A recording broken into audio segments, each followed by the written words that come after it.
Oi, turma, oi, oitavo. Vamos para mais uma aula de geografia. Dando continuidade ao capítulo 10, População Americana. Nós agora vamos seguindo para a página 142. No finalzinho dessa página tem um tópico dizendo assim: América Anglo-Saxônica. A gente já falou sobre isso, eu quero só que a gente resgate o que é América Anglo-Saxônica e América Latina. Isso tem a ver com a colonização, tá bom? A América Latina foi colonizada por Portugal e por Espanha. São países que têm a língua de origem latina, tá bom? E os Estados Unidos e o Canadá foi colonizado pela Inglaterra. O Canadá ainda foi colonizado também pela França. Mas quem imperou, quem dominou foi a Inglaterra, tá bom? E aí são países de origem saxão, tá bom? Saxônica. Por isso a gente fala América Anglo-Saxônica. Isso tem a ver com colonização. Isso é importante porque as colônias da Inglaterra, Estados Unidos e Canadá, elas tiveram foco de povoamento. As colônias de Portugal e Espanha tiveram foco de exploração. Como resultado, nós temos Estados Unidos e Canadá hoje como países ricos e o resto de toda a América como países pobres, tá bom? Porque se colonizou, se explorou por muitos anos esses países, por cerca de 200, pouco mais de 200 anos esses países foram explorados. Então, a consequência a gente sente até hoje, muitos anos depois, né? Mas essa colonização não acabou exatamente quando houve a independência dos países, né? Até hoje a gente acaba dependendo dos países ricos. Sendo assim, esses países apresentam características diferentes, tá? Principalmente com relação à sua população. Quando você observa as duas imagens na página 143, você observa que existe uma diferença entre essa população, né? Do modo geral, a população anglo-saxônica, ela é mais desenvolvida, ela tem acesso a mais serviços, ela tem acesso à saúde e à educação de uma forma melhorada, apesar de algumas diferenças que a gente tem no sistema de saúde pública dos Estados Unidos. Mas há mais recurso lá na América anglo-saxônica do que na América Latina, tá bom? E aí vamos para a página 144, vocês dão uma olhada assim numa imagem de favela. Até isso pode até parecer uma maquete, né? Mas é uma imagem de favela. Então, a favela, o processo de favelização, que é quando há uma construção desordenada de bairros, né, sem se pensar em saneamento básico, em estrutura, em escola, em saúde, no modo geral. As favelas é um problema muito comum nos países latinos, tá? Por falta de estrutura, tá bom? Aí depois você vai ver uma imagem de indígenas, né, lá em cima. Vale ressaltar que esse grupo ele sofreu desde a chegada do colonizador, tá? Seja ele o inglês, o português ou o espanhol, tá bom? Porque essa população acabou perdendo muito espaço ao longo dos anos, tá? As tribos indígenas foram dizimadas e até hoje eles têm dificuldade. Hoje o problema não é o colonizador, hoje o problema é o agronegócio, por exemplo, aqui no Brasil, né? Que acaba tomando terras indígenas. Mas hoje nós temos esse povo assim, de baixa densidade demográfica, porque foram dizimados. E aí eles tentam ao máximo manter sua cultura, mas a gente parece que esquece que nós somos descendentes de indígenas também, que tem hábitos na nosso dia a dia que vem dos indígenas. Bom, vamos lá. Como é que é a população com relação à idade, a sexo, a faixa etária, né, e tudo mais, tá? E como é que são os indicadores sociais aqui na América? Na página 145, vocês vão ver um quadro de mortalidade infantil. Lá apresenta o Brasil, comparando com a Argentina, né, o norte com o Chile, aí o norte do Brasil comparado com o Chile, o nordeste comparado com Cuba, o sudeste comparado com o México e o sul comparado com o Peru. A gente vê que as nossas taxas de mortalidade infantil são bem mais altas do que outros nossos países vizinhos, Tá? De um modo geral, quero que vocês compreendam, de um modo geral, a América Latina, ela tem problemas, tá? Ela tem problema de mortalidade infantil, de taxa de analfabetismo, tá? De acesso à saúde, de acesso à água potável, de saneamento básico, ela tem problemas.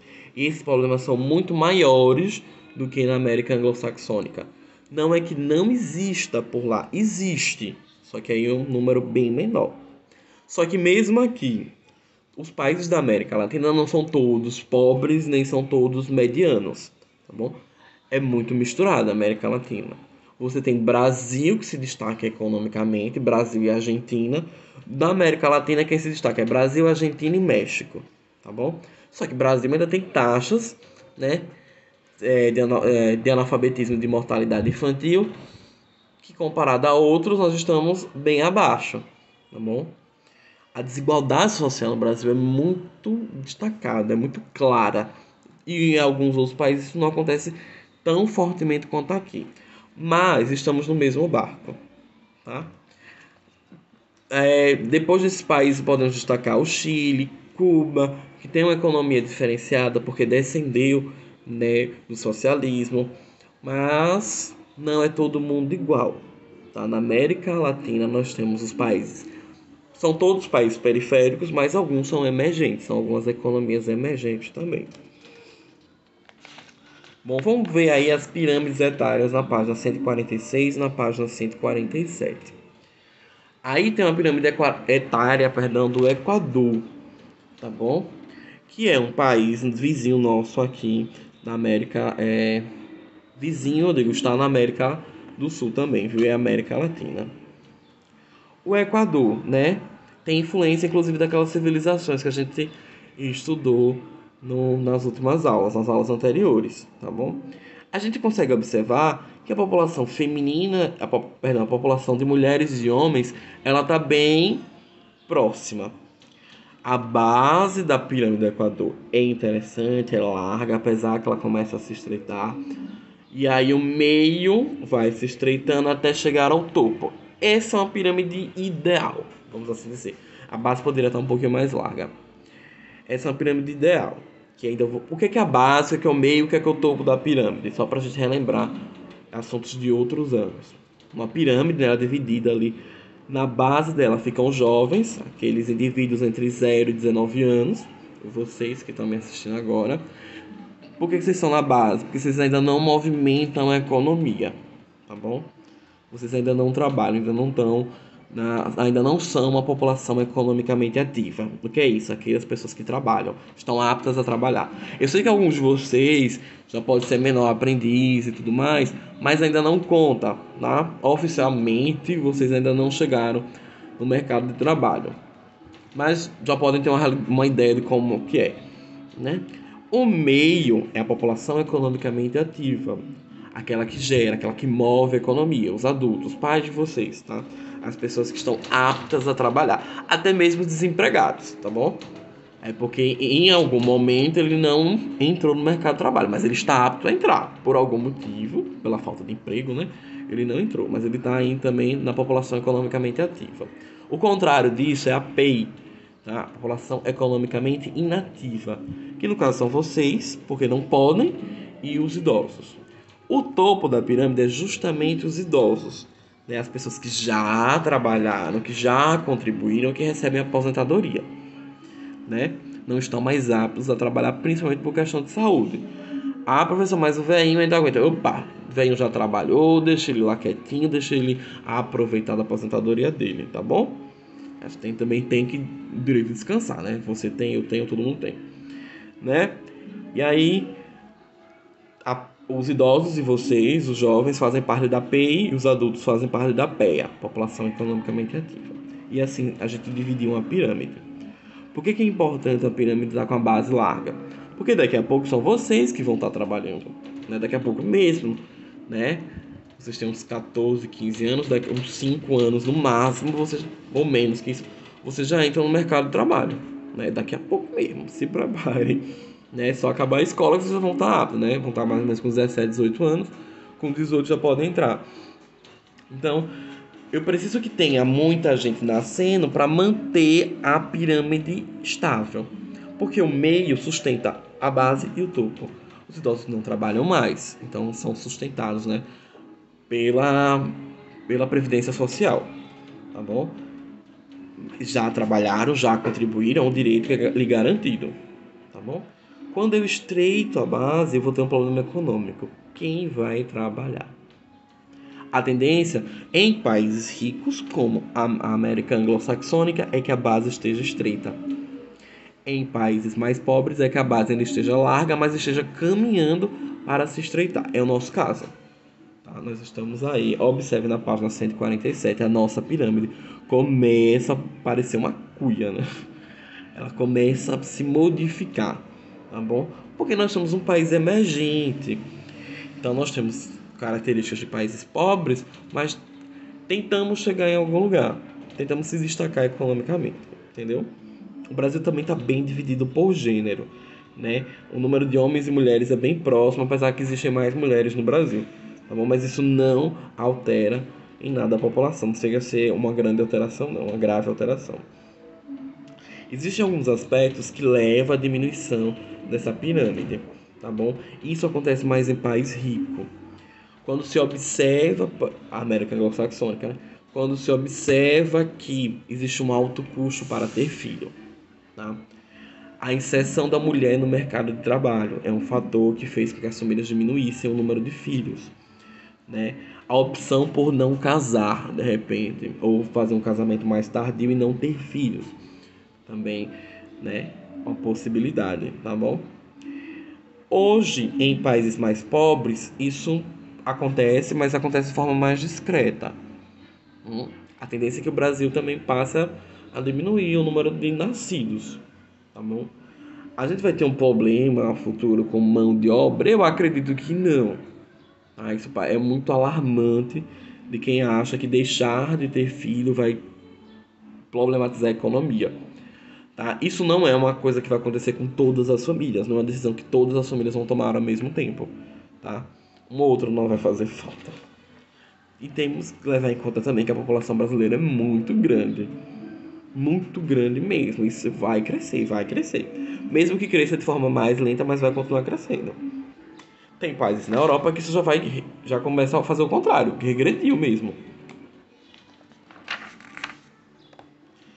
Tá bom? Olha, que interessante. Quando a gente chega na página 148, tem um quadro verde falando assim, como explicar as críticas a Cuba.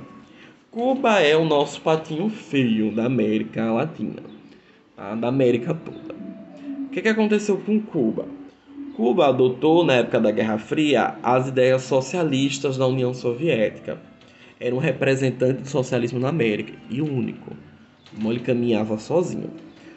Como na Guerra Fria a Rússia, União Soviética, era inimiga dos Estados Unidos, o que aconteceu? Os Estados Unidos virou inimigo de Cuba.